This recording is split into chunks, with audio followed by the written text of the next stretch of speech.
The 2026 Chicago Blackhawks are officially undefeated, 2-0 in the calendar year of 2026. So obviously that pace is going to stay for the rest of the season. Great game. They beat the Caps 3-2 in a shootout. Um, the worst part of every shootout game is the fact that it went to a shootout, unfortunately, but at least they come out with the win. Spencer Knight had some great saves. Nick Foligno with the shootout winner. Welcome back to the Blackhawks post-game show. My name's Ryan McGregor. Uh, if you aren't already listening on Apple Podcasts, be sure to go over there. The show is now available over there, so be sure to go over there, give it 5 stars. It would mean a lot to me, and it would really help the show reach more Blackhawks fans. But this was a great game all around. The third period was a little weak, but we'll get there. Going into the game, the lines were the same. Green is still the top line center, which I'm fine with. And the third line, the kid line, or not, sorry, not the kid line, because Moore's on the second line now. Uh, Green's on the first line now. I'm all over the place. Forget the lines thing. They stay the same as last game. Um, Obviously, the Caps were missing Protas, so that was a big loss for them coming into this game. And it only took the Hawks a minute 13 to get on the board. Ryan Donato. Um, this is more on the Caps than anything the Hawks did. I mean, Mikheyev stays hot and he walks the line, throws a wrister on net. Donato tips it in, and I mean Donato is all alone in front. I mean, there is no Cap even in the vicinity. No Washington Capital is anywhere near uh Ryan Donato. I mean, it's him and Thompson, and he deflects it home, and you can't blame Thompson there. I actually thought Logan Thompson had a good night for the Caps. Um, but yeah, so the Hawks get off to a great start, and they responded to that goal with multiple really good offensive zone shifts by the following lines. Unfortunately, though, about 4 minutes later, Dylan Strome, former Hawk, Blackhawks legend, Dylan Strome, would tie the game. So Ethan Frank ends up being alone in the slot. He puts it on net. Spencer Knight kicks out the rebound. Strome's wide open. It's right on his tape, and he puts it home.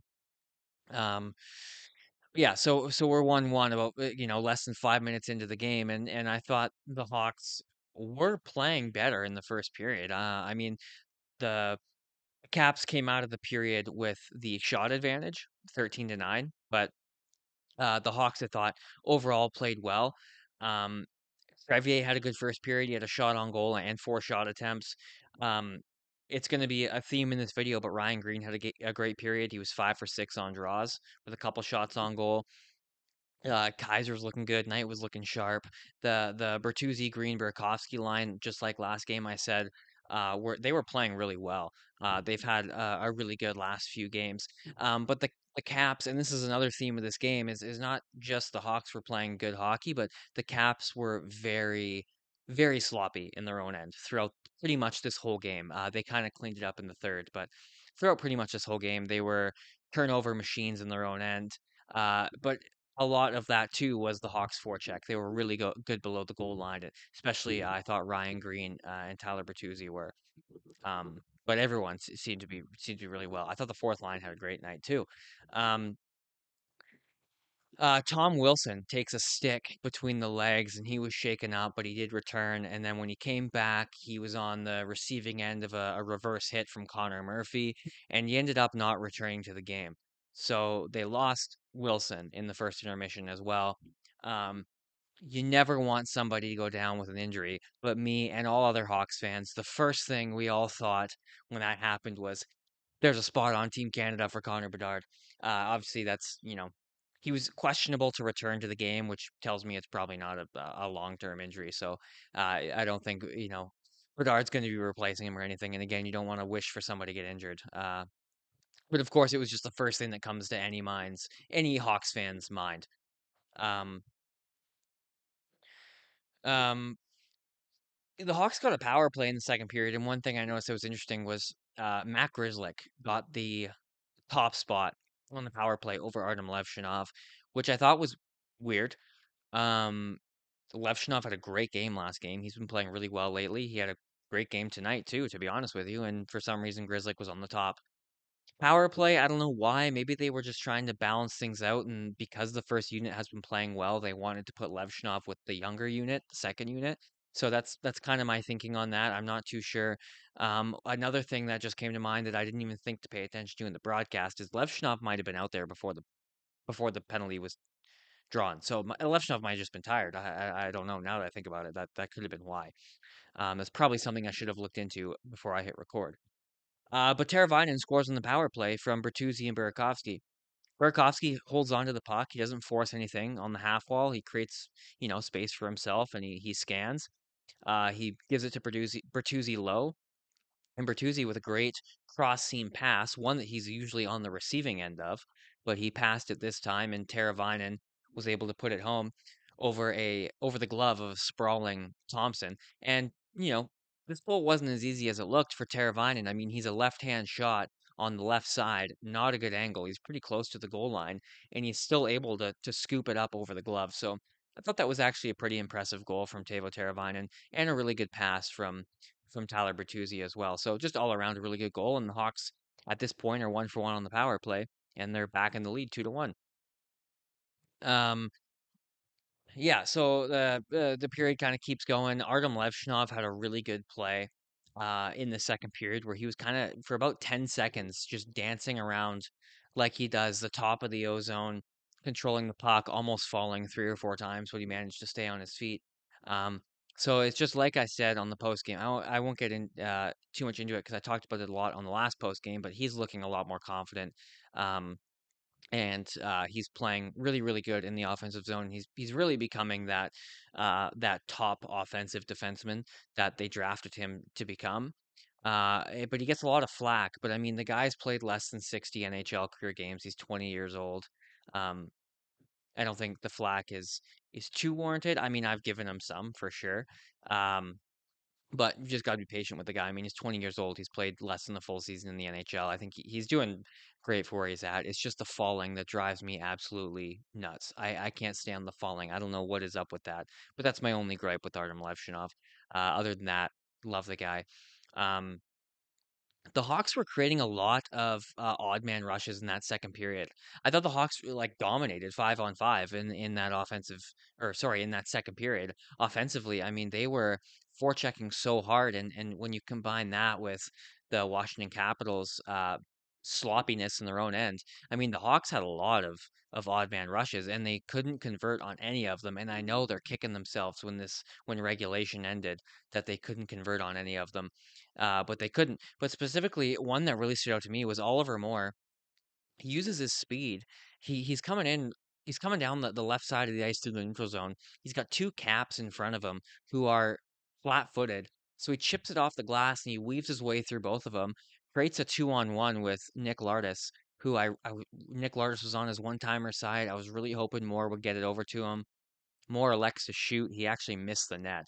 And I don't know if he shot because he thought he had an angle, he thought he saw a spot, or if there was just no lane to pass. But I was kind of hoping he would get past that puck. The defenseman was taking shot too, which makes me think maybe he didn't have a lane.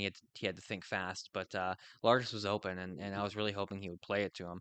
Um, yeah, Logan Thompson was the reason that they were still in this game, that the Caps were still in this game at the end of the second period. I mean, he played unbelievable, and so did Moore and Levshinov, the guys I wanted to specifically highlight in that period. Although the Caps did have two posts right at the end of the second, two crossbars, and I think both of them were nicked out. Right, I think they both were. Um, yeah, and by the end of the second period, Ryan Green was 7 for 8 on draws, 4 shots on goal, and 5 shot attempts. I think Ryan Green silently had a really, really good game. He had a few grade A scoring opportunities at the beginning of the first, or near the in the first half of the first period that I wish he scored on. The guy's not much of a finisher, but he's solid two-way. He's solid in the faceoff dot, and he's I would say it quite an underrated playmaker. I really like Ryan Green's playmaking abilities. So he had a really good game, and I thought he deserved a shot in the shootout. I have a thing about the shootout. We're gonna get there. But we get to the third period, and the Caps were a bit of a different team in the third period. They kind of got their crap together. They were pushing a lot more. They were shooting a lot more. But the Hawks did a really good job keeping them wide, I thought. Um, up until the power play. But there was a few missed calls too in this third period. I mean, Crevier high sticked Ovi.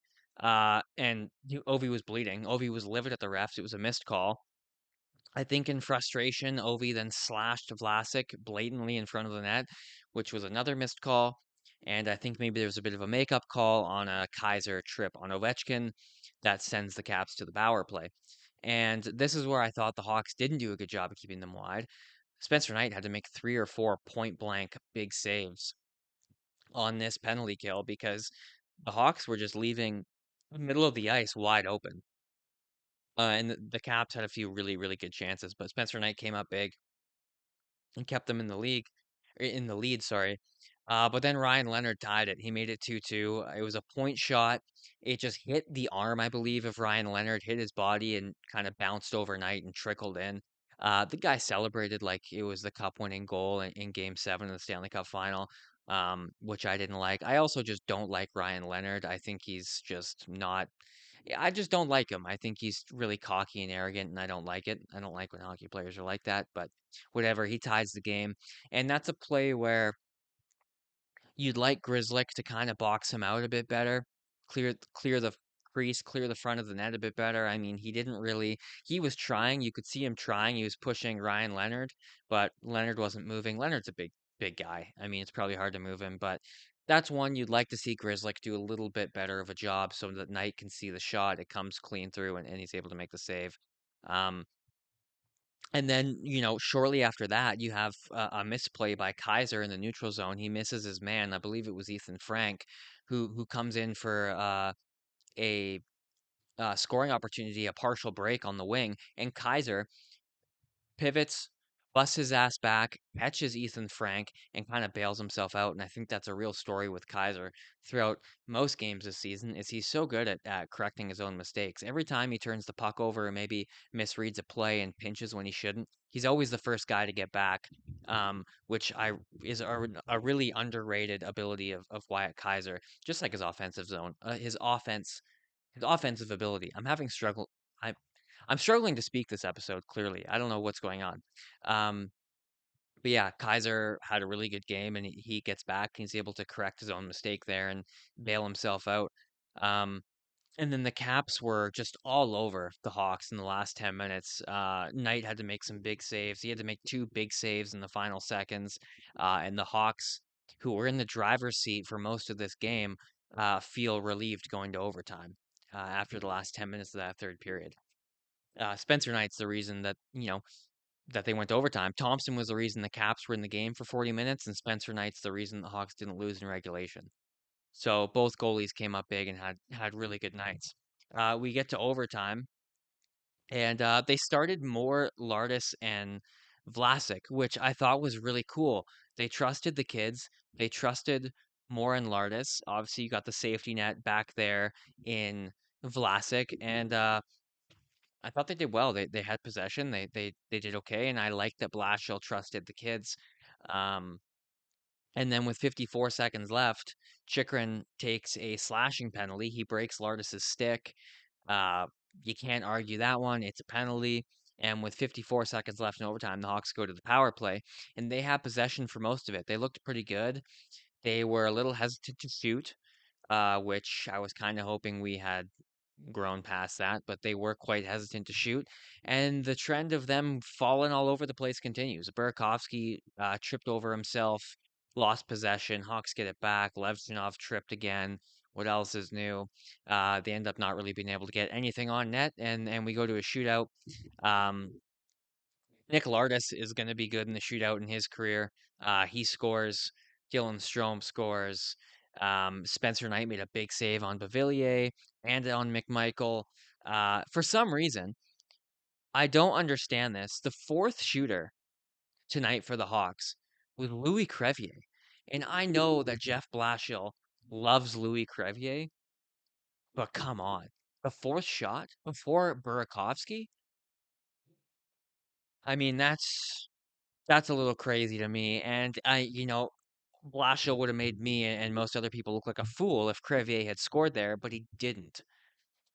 If you're gonna put Crevier out as the fourth shooter in the shootout, you better be 110% sure he's gonna score.